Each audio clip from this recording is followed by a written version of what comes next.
Hi guys, I'm Dave from Dyno Bike, and this is part 2 of our Hayabusa upgrade. On the bench here is an exhaust system. It's a Yoshimura in this case. Just got it laid out there just to show you all the different parts that are on it. And one thing in particular I wanted to bring to your attention is the bung there for the O2 sensor. Ordinarily we would put the O2 sensor in there, but seeing as how we're going to tune it, we're actually going to remove the O2 sensor and disable it within the ECU so that we can tune the bike right through the rev range. If we leave that in there and plug it in, then we can't tune it properly. Alternately, you don't have to actually take it out and put one of these bungs in it. Like this one here, you could just leave the oxygen sensor off the standard exhaust in place, but not actually connect up the wiring harness. So the other thing that I wanted to point out to you before I go fitting the exhaust is that as you can see, the radiator has to come off, as does the oil cooler. It's a little bit messy, but you really need to get it off so you can get easy access to all the manifold bolts. Now if we have a look in here, you'll see on the manifold that there are a whole bunch of gaskets here.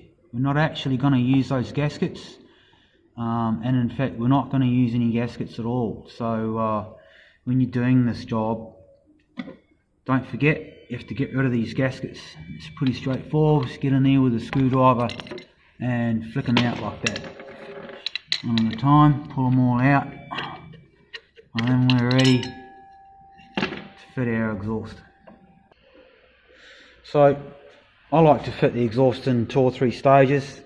Some people will assemble them all up and try to fit it all in one hit. That's okay if you've got several pairs of hands to help you do that, but I don't. I'm just doing this on my own. So I'm going to do the middle section here first. I'm going to put this on, this middle piece, and then I'm going to do these 2 outside pieces. In terms of these outside pieces, they're all numbered so you can't get confused.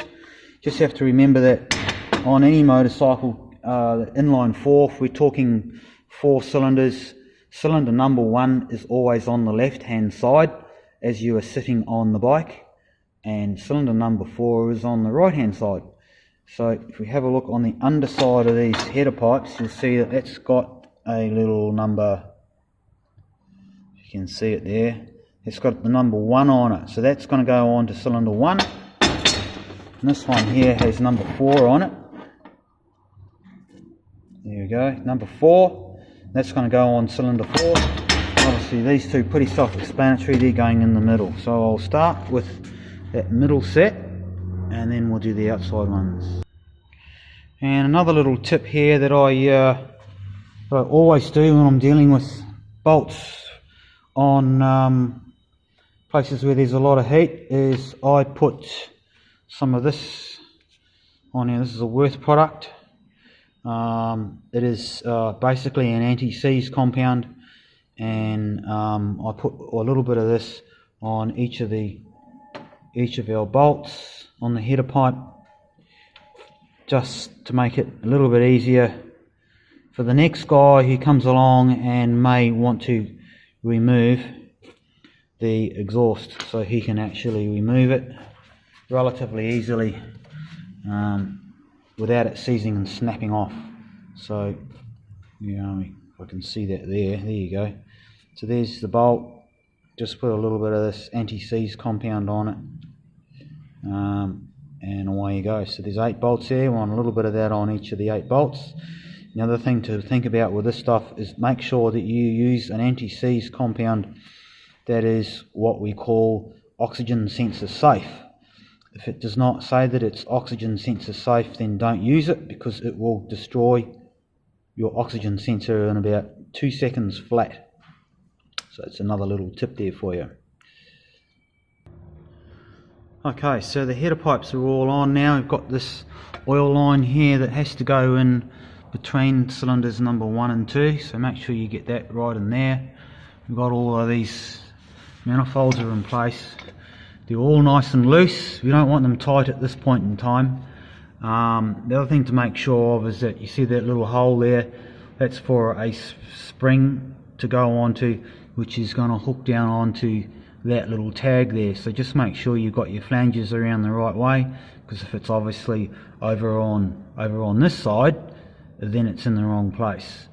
So just check that they're all in the right location. And as I say, we won't do them up just yet, because we want to make sure all of this stuff here is lined up and in place on both sides, and put our collector pipe in there before we go tightening any bolts. So we're just going to push that collector pipe onto the header pipe there. It's not quite on there, I've just got it started. They can be a little bit tight, but whatever you do, resist hitting it with a hammer here or at the back over here to push the exhaust header onto the collector, because it is fairly light gauge steel or stainless or titanium or whatever it is. And the minute you hit that with a hammer, you will end up with a dent in there, so we don't want that.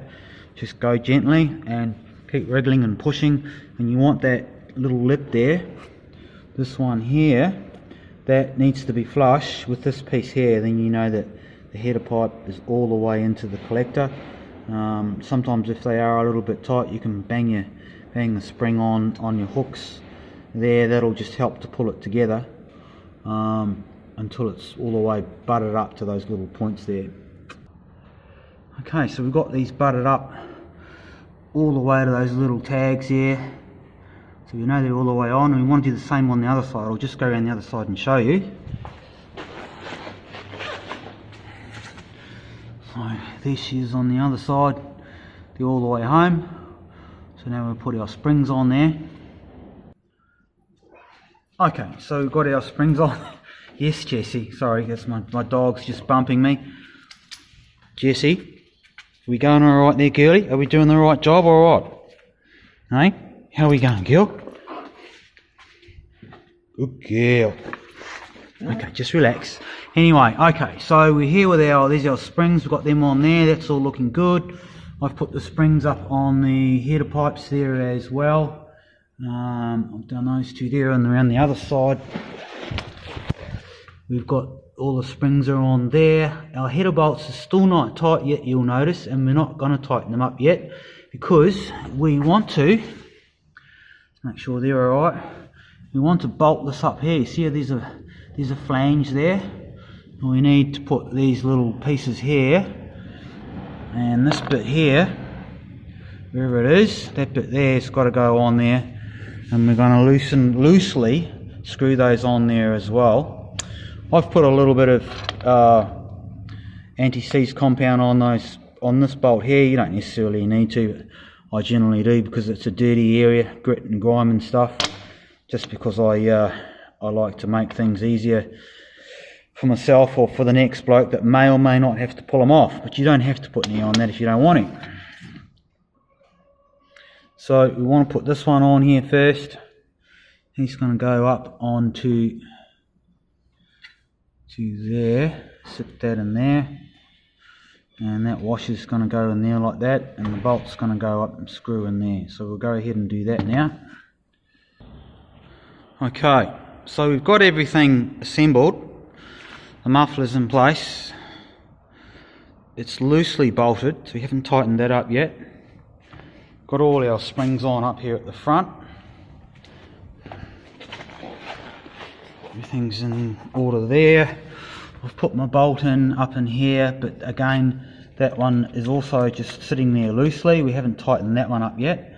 So what we do now is we go around the front, and we'll go through and just evenly tighten up all of the header bolts first, so they're all nice and snug. Don't over tighten them, they just need to be tight enough so they won't come undone.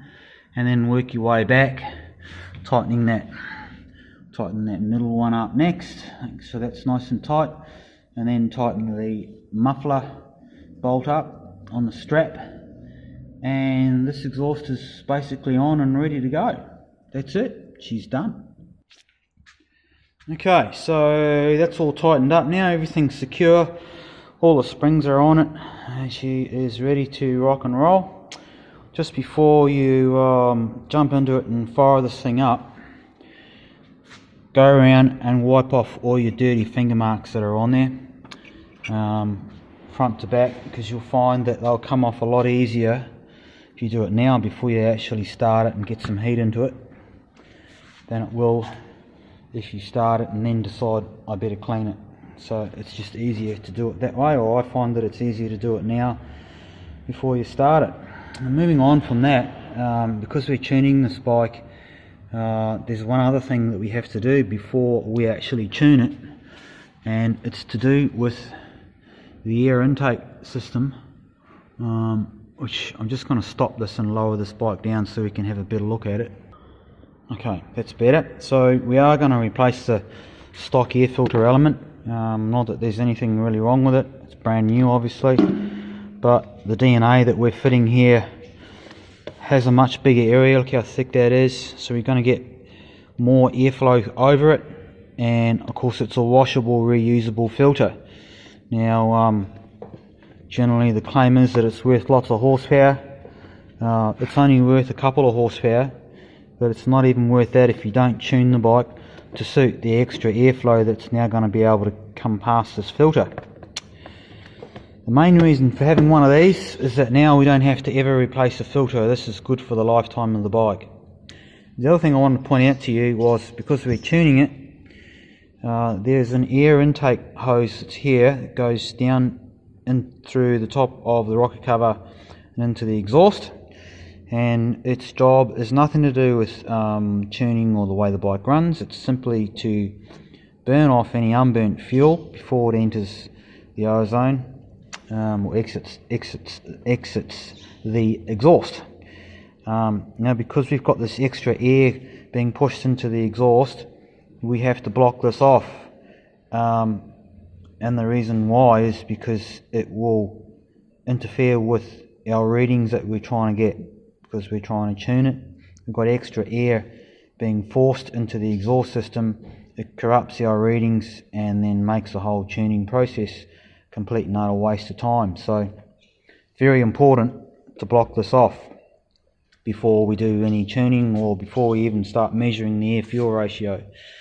So the way that I do that, and I've got a little plug here somewhere, I'll show you in a sec. Where is it? I've lost my bloody plug now. Okay, so here's my little plug. I've got a lathe here, so I just machine up a little alloy spacer that's about the same diameter as this hose, and we're just going to plop that down into there, push it down so it's nice and snug, and then that's it. That's blocked off. Now it can't cause any issues when we are looking at air fuel readings, and we're good to go. So we just push that back onto here like so. Yep, pull the clamp up into there, and that's it, it's done.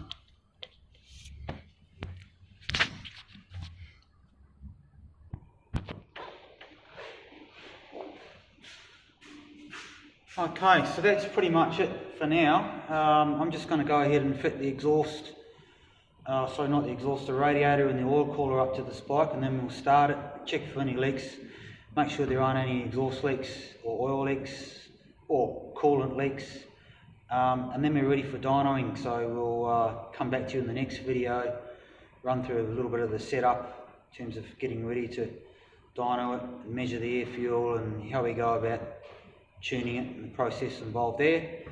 Thanks for watching this video. I'm Dave from Dyno Bike, and we'll catch you in the next one.